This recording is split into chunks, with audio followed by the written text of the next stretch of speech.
والصلاة والسلام على من لا نبي بعده أما بعد قال النبي صلى الله عليه وسلم لكل قوم عيد وهذا عيدنا وقال عليه الصلاة والسلام لا يدخل الجنة قطات أو كما قال عليه الصلاة والتسليم۔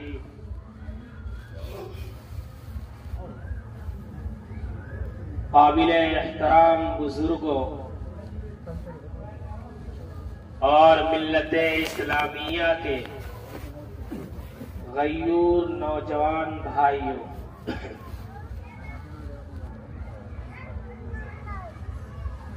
سب سے پہلے ہم اور آپ اللہ رب العزت کا شکریہ ادا کریں، اپنے دل ہی دل میں احسان مند ہو جائے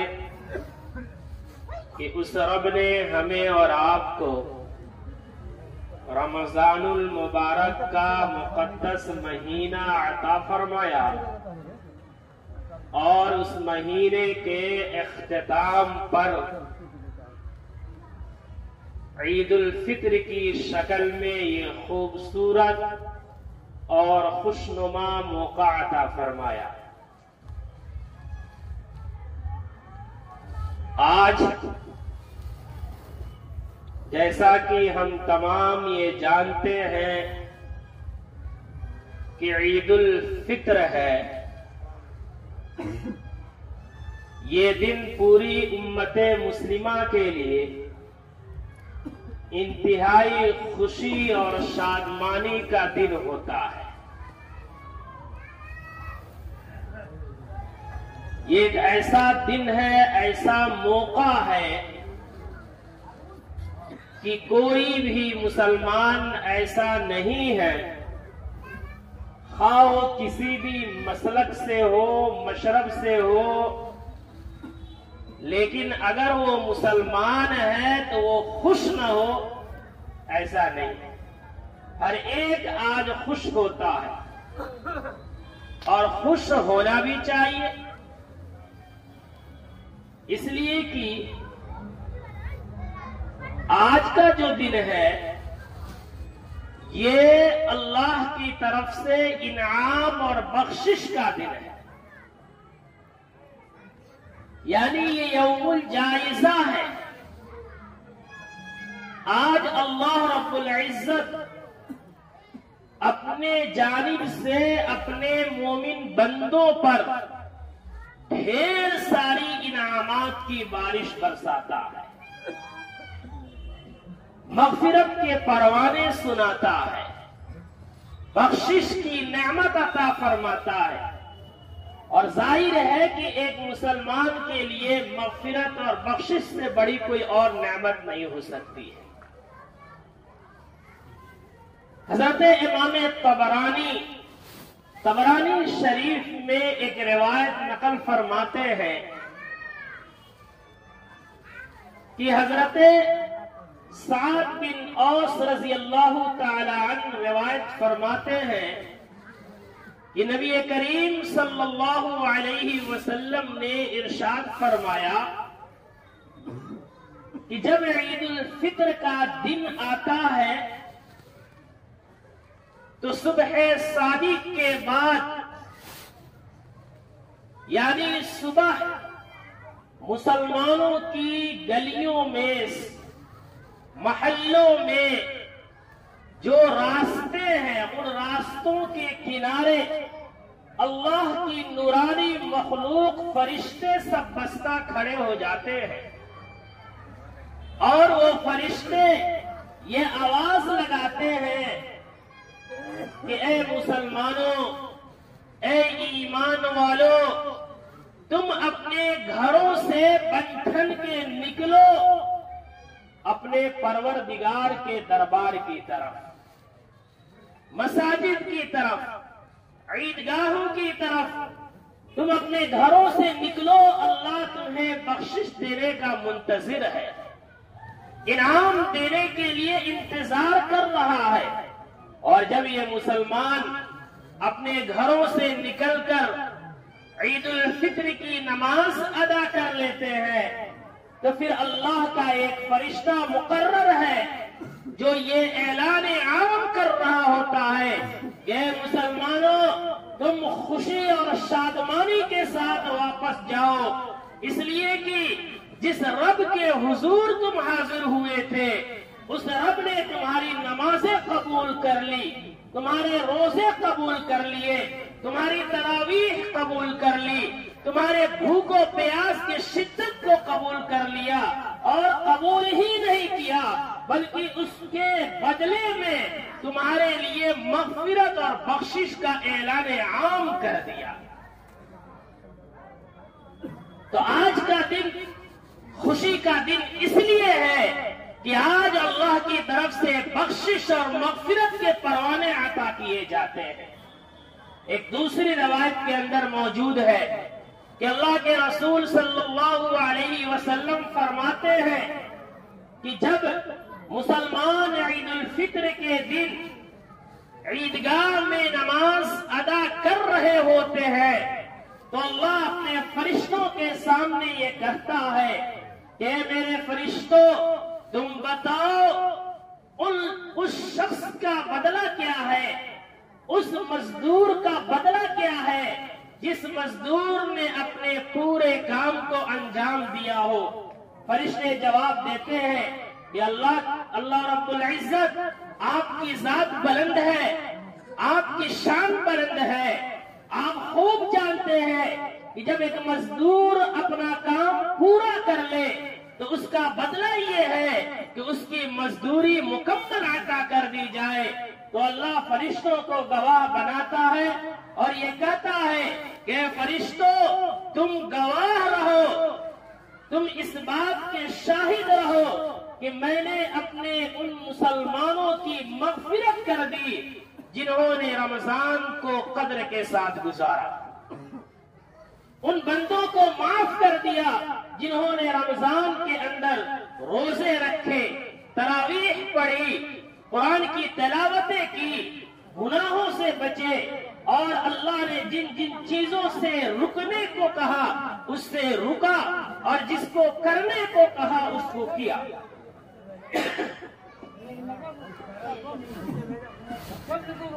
خاموشی کے ساتھ بیٹھیے، جہاں جگہ مل جائے بیٹھ جائیے، پھر ترتیب بنا لی جائے گی۔ خاموشی کے ساتھ بیٹھ جائے۔ تو آج اللہ کی طرف سے انعام کا دن ہے، بخشش کا دن ہے، لیکن یہ انعام اور بخشش ان مسلمانوں کے لیے ہے جن مسلمانوں نے رمضان کا چاند دیکھا تو روزہ رکھنا شروع کیا، اور عید الفطر کا چاند دیکھا تو روزہ کا اختتام کیا۔ ان کے لیے یہ خوشی کا دن ہے جنہوں نے راتوں میں قیام کیا، تراویح پڑھی۔ ان کے لیے خوشی کا دن ہے کہ جنہوں نے اپنے بھوک اور پیاس کی شدت کو برداشت کیا، جنہوں نے اپنی نفسانی خواہشات کو قربان کیا، ان کے لیے خوشی کا دن ہے۔ لیکن جنہوں نے رمضان المبارک کو ناقدری کے ساتھ گزارا، رمضان کے روزے رکھے یا رکھے تو ادھورے رکھے، یاد رکھے آج چاہے وہ جتنا خوشبودار کپڑا پہن لے، جتنا اچھا لباس زیب کر لے، لیکن حقیقت یہ ہے کہ ان کے لیے یہ خوشی کا دن نہیں ہے، اس لیے کہ اس دن کی خوشی کا مدار ہی اس پر ہے کہ آج اللہ کی بخشش ملتی ہے، مغفرت عطا کی جاتی ہے، اور ظاہر ہے کہ یہ مغفرت روزہ داروں کے لیے ہے، یہ مغفرت اللہ سے ڈرنے والوں کے لیے ہے، یہ مغفرت ان لوگوں کے لیے نہیں ہے جنہوں نے اللہ کے احکامات کو اپنے پیروں سے رودا اور اس کے خلاف اقدام کیا. اس لیے اگر ہم نے رمضان کی قدر کی ہے اور الحمدللہ جو ہو سکا ہم نے کیا ہے تو ہم اللہ کا شکر ادا کریں اور دل ہی دل میں اللہ سے یہ درخواست کریں کہ یہ رب کریم جو ہو سکا ہم نے کیا. آج مغفرت کا دن ہے، ہم سب کو اپنے مغفرت کی نعمت سے مالا مال فرما، اور جنہوں نے نہیں کی وہ اللہ سے توبہ کرے، استغفار کرے، عزم کرے کہ جو کوتاہی ہوئی لیکن آئندہ جب رمضان میسر ہو تو ذرہ برابر بھی ہم کمی کوتاہی سے کام نہیں لیں گے، کریں گے نا انشاءاللہ. نبی پاک صلی اللہ علیہ وسلم نے آج کے دن ایک اور اہم حکم دیا ہے جس کو ہم اور آپ صدقہ فطر کہتے ہیں کہ عید کی نماز سے پہلے پہلے ہر مسلمان کے لیے ضروری ہے کہ وہ صدقہ فطر نکال دے، اپنے طرف سے نکال دے، اپنے بچوں کی طرف سے نکال دے، اہل و عیال کی طرف سے نکال دے. ذرا غور کیجئے گا کہ آخر اللہ کے رسول صلی اللہ علیہ وسلم نے صدقہ فطر کا حکم کیوں دیا ہے؟ اس کا مقصد کیا ہے؟ اس کا مقصد اگر ہم اور آپ جانیں گے تو یہ بات سمجھ میں آئے گی کہ صدقہ فطر نکالنے کا حکم جو ہے وہ اس لیے ہے تاکہ ہم اور آپ اپنے اس خوشی میں، اپنے اس مسرت میں اپنے دوسرے غریب مسکین بھائیوں کو بھی شریک کر سکے. جو لوگ استطاعت نہیں رکھتے ہیں ان کو بھی اس خوشی کے لمحات میں شریک کر سکے. یعنی آج کا دن خوشی کا ہے لیکن یہ خوشی مکمل اس وقت ہوگی جب ہم اور آپ صلہ رحمی کریں گے. صلہ رحمی کا مطلب کیا ہوتا ہے؟ صلہ رحمی کا مطلب یہ ہوتا ہے کہ ہم اپنے خونی اور اپنے ایمانی رشتوں کو قائم کریں. خونی رشتے جیسے ہمارے ماں باپ ہیں، جیسے ہمارے بھائی بہن ہیں، ہماری آل و اولاد ہے، ہمارے اور اس طرح کے جو رشتہ دار ہیں ان کے ساتھ ہمارے رشتے اچھے ہوں، یہ ہے خونی رشتے کو قائم رکھنا. اور ایمانی رشتوں کا قائم رکھنے کا مطلب یہ ہے کہ ہمارا ایک مسلمان بھائی ہے، ہمارا ایک پڑوسی ہے، ہمارا ایک دوست ہے، ہمارا ایک پارٹنر ہے، ہمارا ایک مصاحب ہے، اس کے ساتھ ہمارے معاملات بہتر ہو. تب جا کر کے جب ہم خونی رشتوں کو بحال کریں گے، ایمانی رشتوں کو بحال کریں گے تو صلہ رحمی کا وجود آئے گا، اور جب صلہ رحمی پائی جائے گی تب ہمارا یہ خوشی مکمل ہوگا. یاد رکھیں، انسان جب ایک سوسائٹی کے اندر رہتا ہے، ایک معاشرے میں رہتا ہے تو اختلافات کا ہونا یقینی ہے، ایک دوسروں سے تکرار کا ہونا یقینی ہے. مزاج مختلف ہے، فطرت مختلف ہے، طبیعت الگ الگ ہے، ہر ایک کے اندر ذوق اور شوق الگ ہے. اس لیے یہ لازمی ہے کہ ماں باپ کا اولاد سے اختلاف ہوگا، اولاد کا ماں باپ سے اختلاف ہوگا، بھائی کا بہن سے اختلاف ہوگا، بہن کا بھائی سے اختلاف ہوگا. ہر ایک سے اختلاف ہو سکتے ہیں. ایک دوست کا دوسرے دوست سے اختلاف ہوگا، ایک خاندان کے ایک فریق کا دوسرے فریق سے اختلاف ہوگا. میرے دوستو، یہ اختلافات ہونا یقینی ہے لیکن ان اختلافات کو باقی رکھنا، اسی پہ قائم رہنا، اس کو ختم نہ کرنا. یاد رکھیں، یہ صرف اپنی ذات کو نقصان پہنچانا نہیں ہے، اپنی سوسائٹی کو نقصان پہنچانا ہے، اپنی اجتماعیت کو نقصان پہنچانا ہے، اپنے خاندان کو نقصان پہنچانا ہے، پوری مسلم جماعت کو نقصان پہنچانا ہے. اس لیے اللہ کے رسول صلی اللہ علیہ وسلم نے آج بالخصوص صلہ رحمی کا حکم دیا ہے. رشتہ توڑنے کا نہیں، رشتہ جوڑنے کا حکم دیا ہے. اس لیے ہم چاہتے ہیں اور یقیناً چاہتے ہیں کہ ہماری خوشی مکمل ہو، ہم یقیناً چاہتے ہیں کہ اللہ کی رحمت مکمل نازل ہو، اللہ کی نصرت ہم پر سایہ فعل ہو جائے، تو ہم اپنے دل میں اس بات کا بھی عزم کریں کہ اگر ہم سے کسی کے اختلافات ہو، ہم سے کسی کے انتشارات ہو، کسی بھی بات پہ ہو، اگر اس سے بات چیت بند ہو، اس کے طرف دیکھا دیکھی بند ہو، چاہے وہ ہمارے خونی رشتہ دار ہو، مثال کے طور پہ والدین اپنے بچوں سے ناراض ہو یا بچے اپنے والدین سے دور ہو، بھائی بہن سے ناراض ہو یا ایک بھائی دوسرے بھائی سے ناراض ہو، تو اس ناراضگی کو ختم کرے، اس اختلافات کو ختم کرے۔ یاد رکھیں ہم اور آپ یہ سوچتے ہیں کہ ہم اپنے دلوں میں ایک دوسرے کی نفرت پال لیں گے، ایک دوسرے کی عداوت پال لیں گے، ایک دوسرے سے ہے نا رشتے توڑ لیں گے، تو ہماری جو ہے بڑکپن کی بات ہے، ہمارے بڑے ہونے کی دلیل ہے، یہ ہماری بھول ہے، یہ ہماری غلطی ہے۔ اللہ کے رسول صلی اللہ علیہ وسلم نے حدیث پاک میں ارشاد فرمایا کہ لا يدخل الجنت قاطع، رشتوں کا توڑنے والا انسان کبھی جنت میں داخل نہیں ہوگا۔ ذرا دیکھیے کتنی سخت وعید ہے ان لوگوں کے لیے جو رشتے توڑتے ہیں، جو ناطے توڑتے ہیں۔ اختلافات ہوں اس کو معاف کرے، درگزر کرے، چاہے وہ اختلافات اپنے خونی رشتے میں ہوئے ہوں، چاہے وہ اختلافات اپنے محلے کے لوگوں میں ہوئے ہوں، خاندان کے لوگوں میں ہوئے ہوں، علاقے کے لوگوں میں ہوئے ہوں۔ آج یہاں سے اٹھنے سے پہلے خدا کے واسطے، اپنے رب کی رضا اور رحمت کو ڈھونڈنے کے واسطے اپنے دلوں سے نکال کر کے پھینکے، عداوتوں کو نکال کر کے پھینکے۔ آپ سے میں پوچھنا چاہتا ہوں، میں اپنے آپ سے سوال کرنا چاہتا ہوں کہ حضور پاک صلی اللہ علیہ وسلم ہمارے پیغمبر ہے، آپ سے بڑا پوری دنیا میں کوئی انسان نہیں ہو سکتا۔ اللہ تعالیٰ کے بعد اس روئے زمین پہ سب سے بڑا مقام اللہ نے اپنے پیغمبر کو عطا فرمایا۔ ذرا دیکھیے اس پیغمبر کو مکہ المکرمہ میں ان کے خاندان والے، ان کے رشتہ دار، ان کے محلے والے، اہل عرب بالخصوص اہل مکہ نے آپ کے ساتھ کتنا ناروا سلوک کیا، کس قدر سخت معاملہ کیا،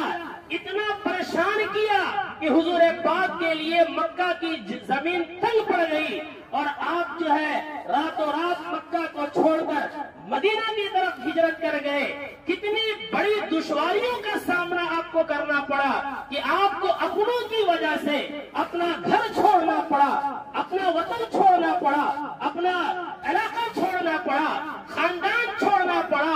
اپنی دو بچیوں کو چھوڑنا پڑا۔ ذرا سوچئے کس قدر سنگین معاملہ تھا۔ لیکن جب آپ صلی اللہ علیہ وسلم جب ایک وقت آیا جب آپ مکہ کو فتح کیے، تو وہ لوگ جنہوں نے آپ کا بائیکاٹ کیا تھا، جنہوں نے آپ کے سر قلم کرنے کی پلاننگیں کی تھی، جنہوں نے آپ کو شہید کرنے کی سازشیں کی تھی، وہ سب پریشان تھے، سب ڈرے اور سہمے تھے کہ آج تو مکہ فتح ہو رہا ہے، محمد الرسول اللہ پر جو ہم نے زندگی کو تنگ کر دیا، وہ رسول آج ہمارا قتل عام کرا دے گا، ہماری خون سے ہولیاں کھیل جائے گا۔ لیکن قربان جائے اس نبی کی رحمت پہ، قربان جائے اس نبی کی تعلیم پہ، اسی نبی کو ماننے والے ہیں۔ آج پوری دنیا میں مسلمان ذلیل ہو رہا ہے، پوری دنیا میں مسلمان رسوا ہو رہا ہے۔ آپ اگر معاشرے کا جائزہ لے، سوسائٹی کا جائزہ لے،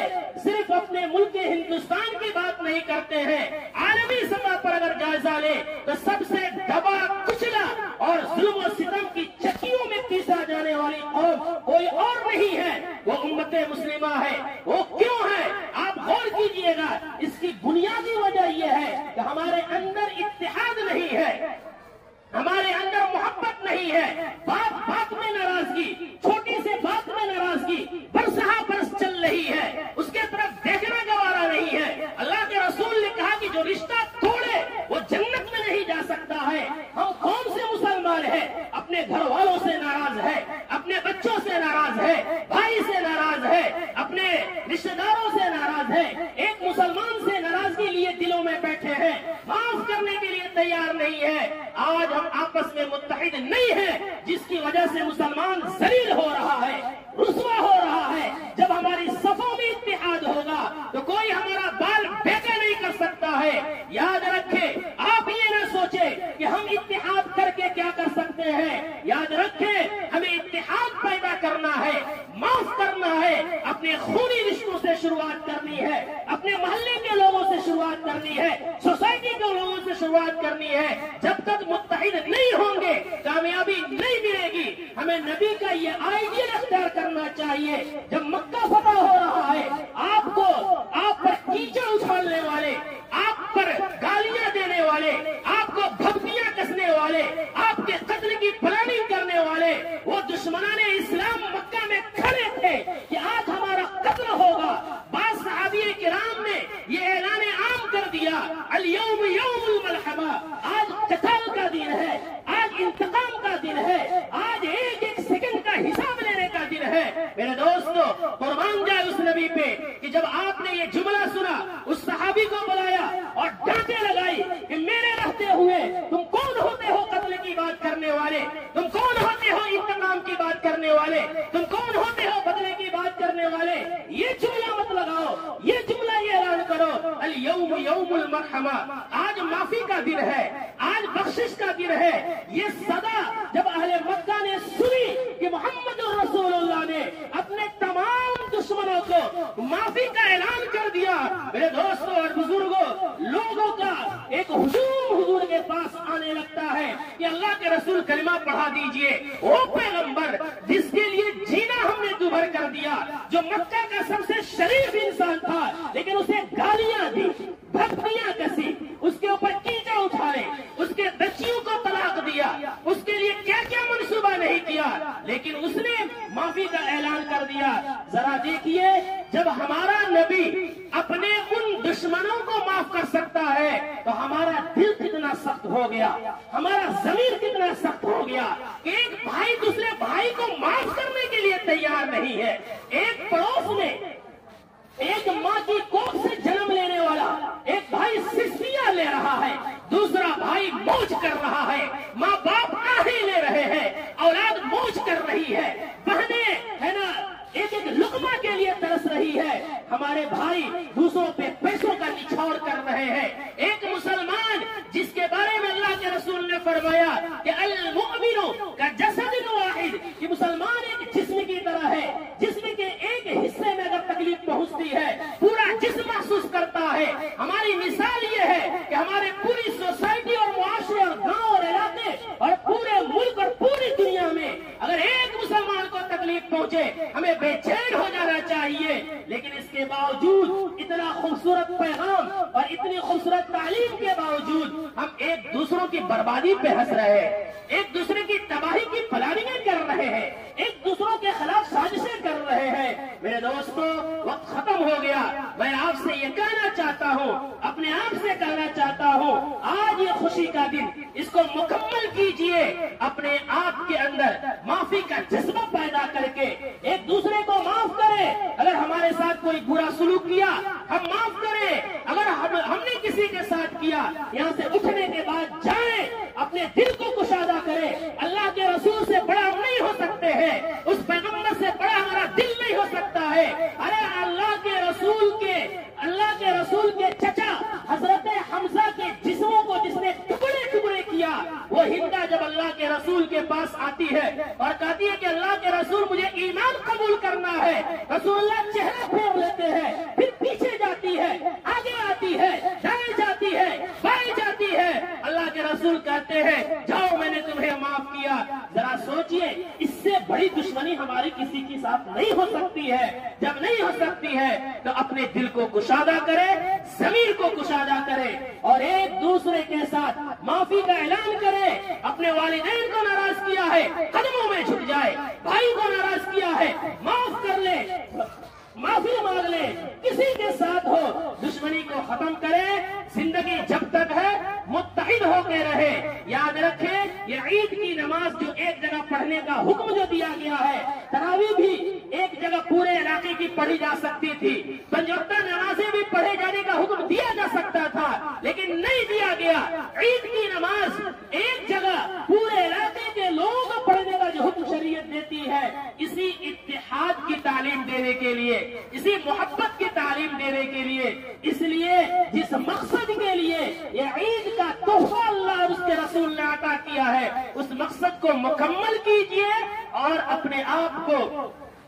خوش نصیب بنائیے۔ اس لیے کہ اللہ کے رسول نے فرمایا کہ جو کسی کو معاف کرتا ہے اللہ اسے معاف کرتا ہے، جو کسی پر رحم کرتا ہے اللہ اس سے زیادہ اس پر رحم کرتا ہے۔ انشاءاللہ ہم تمام اس عید کے، اس اجتماعیت کے اور اللہ کے رسول کی خوبصورت تعلیم کی قدر کر کے یہاں سے اٹھیں گے اور ایک نئی زندگی کی شروعات کریں گے، جس زندگی میں ہمارے دل میں نفرت نہ ہو، عداوت نہ ہو، اختلافات ہوں گے جہاں ہو وہی ختم کرے، معاف کر کے جائے۔ اللہ کے دربار میں وہ انسان انتہائی خوش نصیب ہوتا ہے۔ انشاءاللہ ہم تمام اس پر عمل کریں گے۔ اللہ ہمیں اور آپ کو کہنے سننے زیادہ عمل کی توفیق عطا فرمائے۔ وآخر دعوانا الحمدللہ رب العالمین۔